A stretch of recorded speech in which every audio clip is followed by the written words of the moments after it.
Assalamu alaikum ma sœur, je suis Yusra et je te souhaite la bienvenue dans les Qalbi, un petit havre où mon cœur vient puiser la paix et l'apaisement. J'espère que ton cœur y trouvera lui aussi un refuge. Ici, je te partage des rappels, des confidences et des trésors, tout ce qui peut nous apporter un peu de sakina dans le cœur, ce qui peut nous aider à traverser les baisses de foi et à toujours remplir nos cœurs d'amour pour Allah. Dans cet espace fait de douceur, de bienveillance et de sororité, on avance ensemble, pas après pas, vers celui qui nous aime plus que tout. Je m'adresse à toutes celles qui traversent la grande épreuve de l'infertilité. Si tu te sens vide, si ton cœur se serre chaque fois que tu croises une femme enceinte, si tu souris à leur ventre rond, mais que tu pleures en silence, une fois seule. Si toi aussi tu rêves de porter la vie, d'être appelée Oumi, d'avoir ce petit cœur qui bat tout contre le tien, alors reste, écoute. Ce que j'ai à te dire, c'est pour toi. Parce que je veux te donner de l'espoir. Parce que ça n'arrive pas qu'aux autres. Parce que moi aussi j'ai connu ce vide. Moi aussi j'ai cru que ça n'arriverait jamais. J'étais totalement désespérée. Mais aujourd'hui, alhamdoulilah, je suis une maman comblée. Et si Allah a permis que je vive cette épreuve, peut-être qu'il veut aussi que je te la raconte. C'est mon histoire. Et j'espère, ma sœur, qu'en l'écoutant, tu te sentiras un peu moins seule et un peu plus portée par l'espoir. J'ai toujours voulu avoir une famille. Moi qui n'en avais pas vraiment eu étant petite. J'en rêvais depuis toujours. J'avais ce désir presque secret de devenir maman. Tout commence quand j'ai perdu ma mère.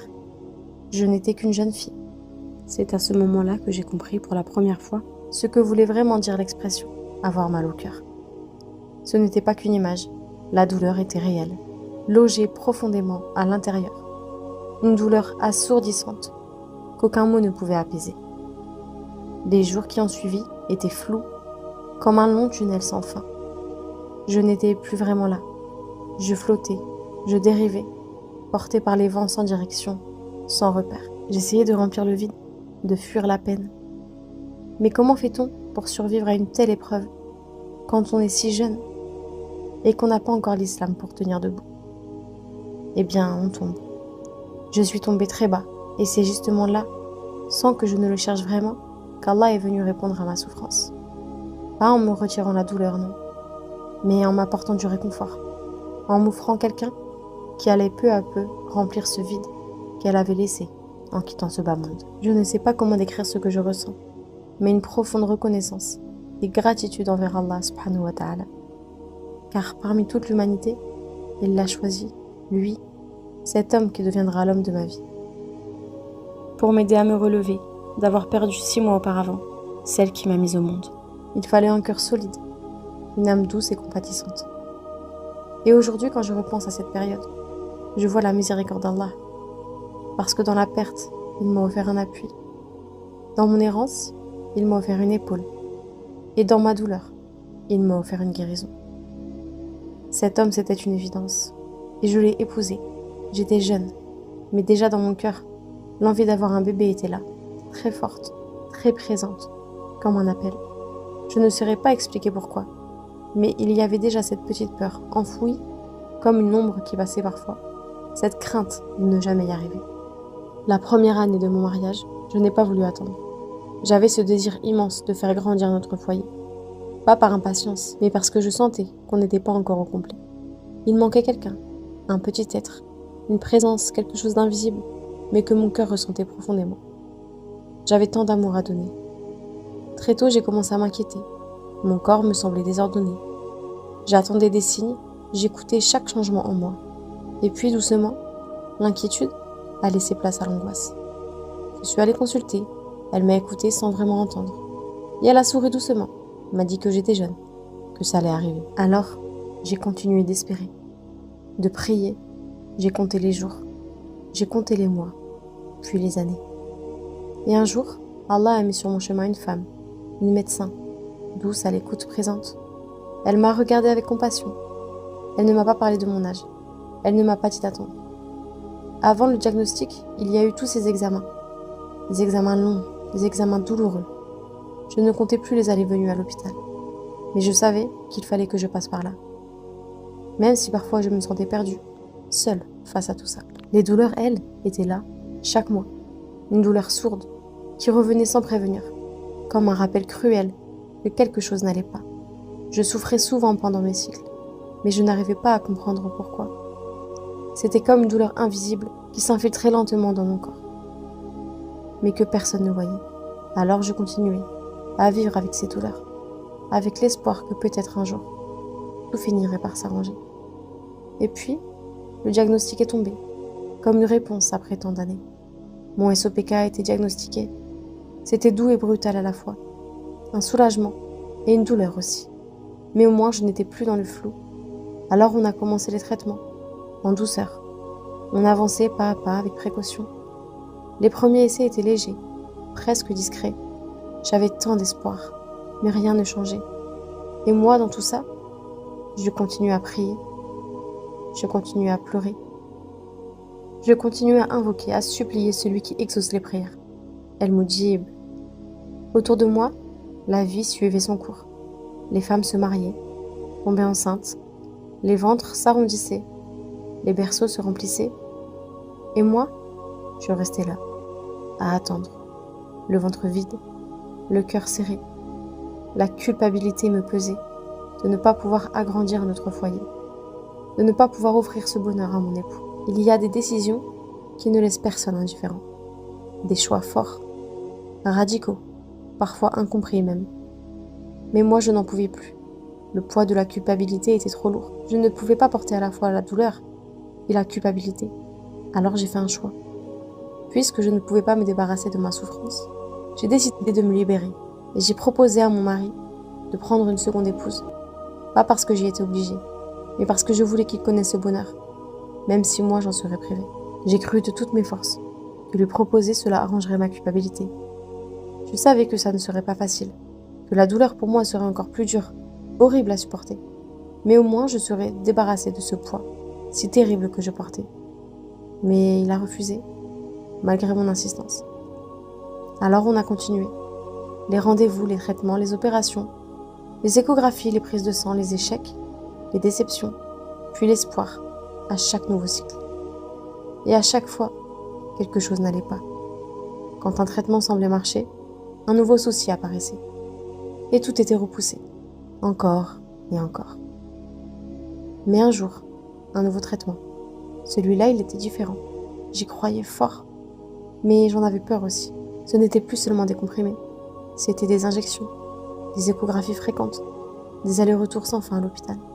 Les douleurs, les hormones, les émotions qui montaient, descendaient sans prévenir. Mon corps changeait. Mon cœur s'épuisait. Mais j'étais prête. Prête à tout endurer. Il y a eu un jour où j'ai touché le fond. Je croyais avoir déjà connu la douleur, la vraie. Mais ce n'était rien comparé à ce que je ressentais. Et ce jour-là, j'en pouvais plus. Mon cœur saignait, mon âme criait. Je suis partie prier, j'ai supplié.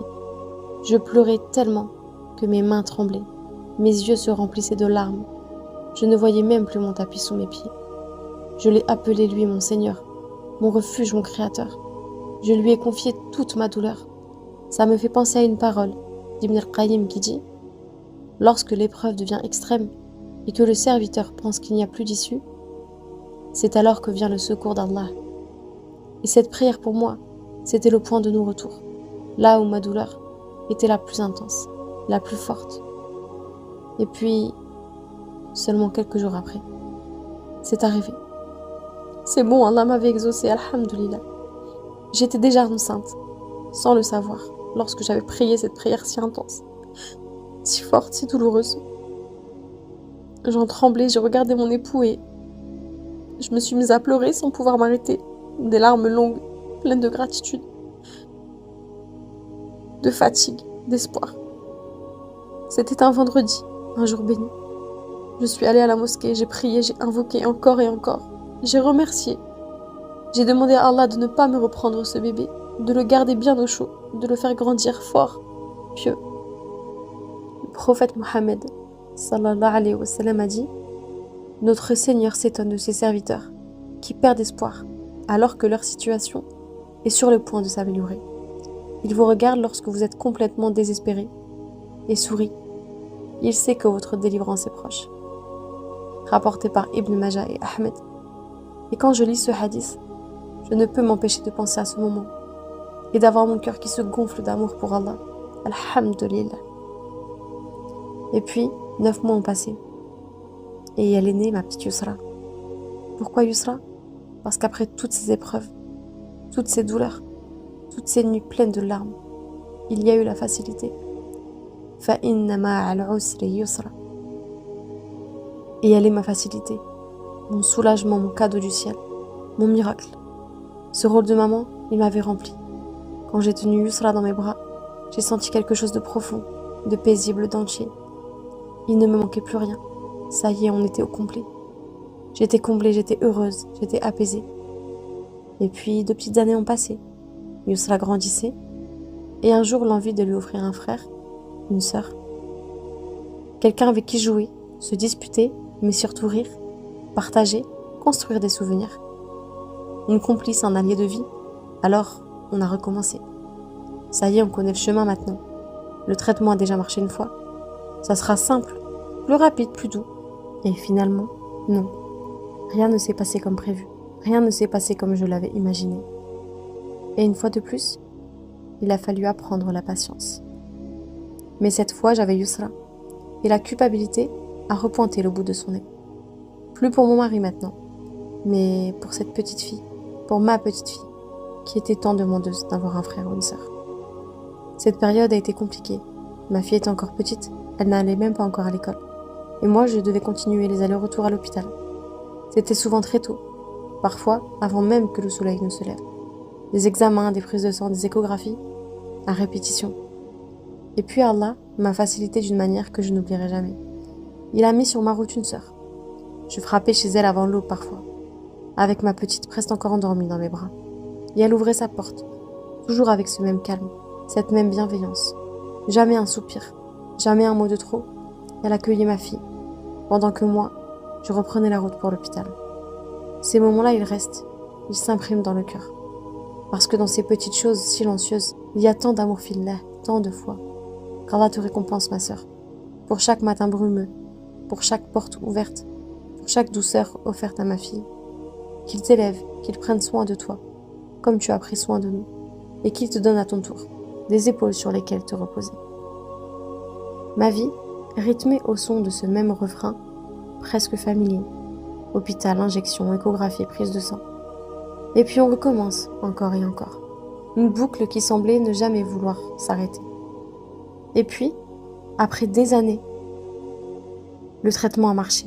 Cette fois c'est bon, j'allais enfin pouvoir faire ma FIV. Et après il y a eu l'attente. Ce moment suspendu où chaque heure paraît durer un jour entier. Très vite après, des complications sont arrivées.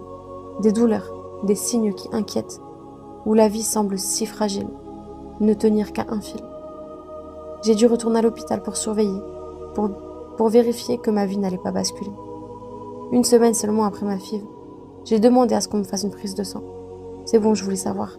J'avais besoin de savoir. Est-ce que ça avait enfin marché? Et puis je suis partie chercher ma fille, que j'avais laissée précieusement chez la sœur qui l'accueillait si souvent. En arrivant, on a décidé de rester là, ensemble, de passer la soirée toutes les 3. Elle m'a proposé de manger chez elle, de me poser un peu. Mais moi, j'étais ailleurs. J'attendais ce coup de fil, avec une impatience presque douloureuse. Les pensées en boucle. Je ne pouvais pas attendre le lendemain matin, c'était au-dessus de mes forces. Alors j'ai pris mon téléphone, il était tard, mais j'ai appelé l'hôpital. J'ai demandé à parler au médecin, il fallait que je sache. Elle a regardé, elle a vérifié, et puis elle m'a dit le taux. Je m'en rappellerai toute ma vie, subhanallah. 1 semaine seulement après la FIV, le taux était assez haut. C'était beaucoup, assez pour espérer, pour trembler, pour y croire. Quand j'ai raccroché, j'ai été prise d'une euphorie incroyable, une vague tellement immense, irrépressible, presque irréelle. J'ai tellement rigolé, j'ai pleuré, j'ai rigolé encore, comme si mon cœur ne savait plus choisir entre les larmes et le rire. C'était un de ces moments qu'on n'oublie jamais, où tout s'arrête, où tout bascule. On était tellement heureuses, et pourtant au fond de moi, je sentais encore combien tout cela était fragile, suspendu à un fil. La vie continuait son cours. Je retourne à l'hôpital pour un énième contrôle.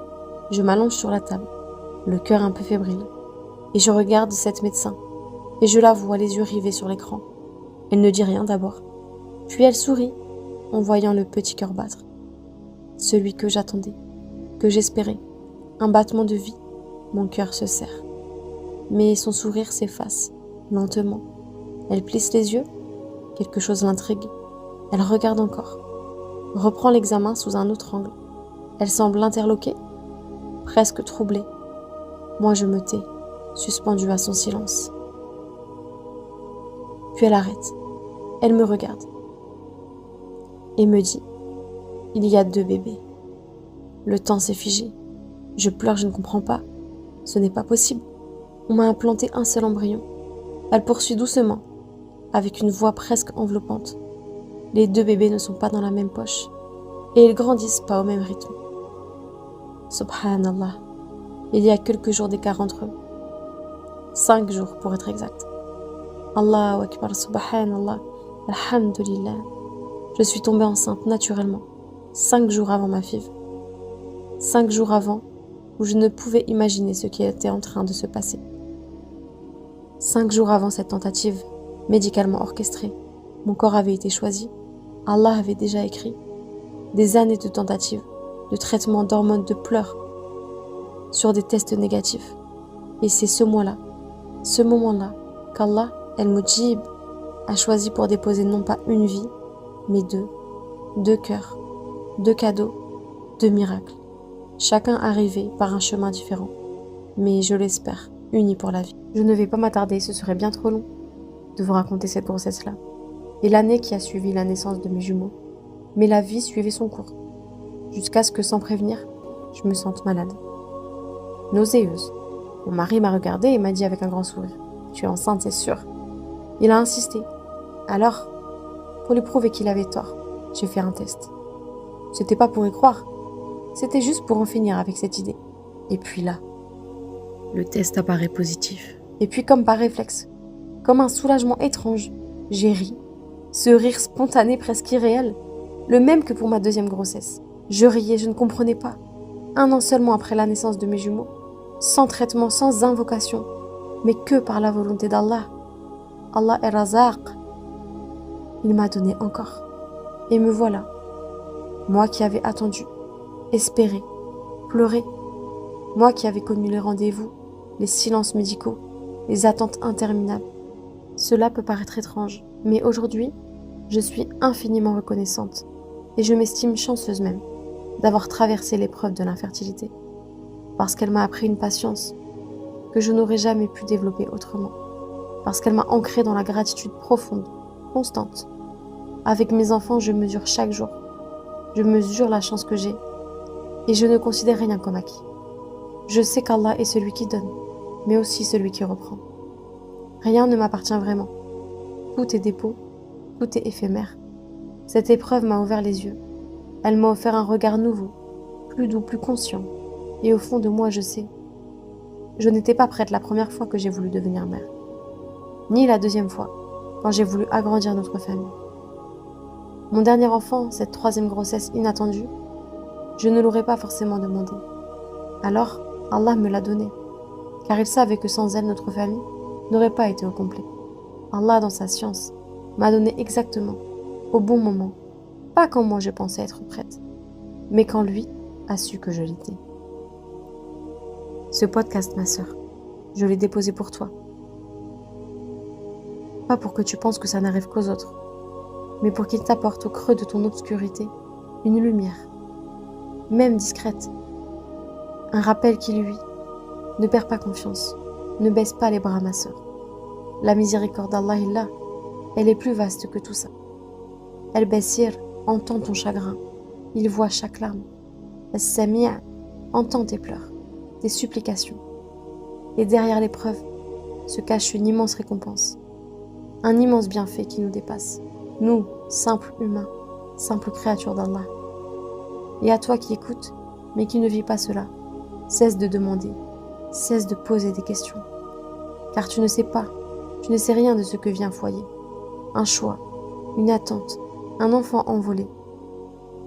Il y a des douleurs qu'aucun mot ne pense, des silences lourds, des espoirs en balance. À toi, ma sœur, au ventre encore vide. Et à toi, celle qui a vu son bébé s'envoler auprès du prophète Ibrahim, alayhi salatu wassalam, sèche tes larmes, continue d'invoquer. La délivrance est peut-être proche, ou peut-être pas, mais Allah te réserve bien mieux. Un jour tu comprendras la beauté de ton chemin, et tu diras, Alhamdulillah, c'était pour mon bien. Fais confiance à Allah el-Hakim, qui sait ce que tu ne sais pas. Tawakkul ala Allah, ma sœur. Qu'Allah el-Wahhab, celui qui fait don sans compter, t'accorde ce que ton cœur désire. Un enfant, si c'est ce que tu espères. La quiétude, si c'est ce que ton âme recherche. Ou la promesse de retrouver ton bébé. Qu'Allah el-Wadoud, l'aimant, t'enveloppe de sa douceur et de son amour. Et qu'Al-Mujib, l'exauceur de prière, te comble de ce que tu n'oses même plus demander. J'espère de tout cœur que ces mots te feront du bien. Je ne vous oublie pas dans mes doigts, mes sœurs. Je prie souvent pour qu'Allah vous accorde la délivrance de cette épreuve, qui, je sais, est bien trop lourde à porter. Mais Allah n'impose à aucune âme une charge supérieure à sa capacité.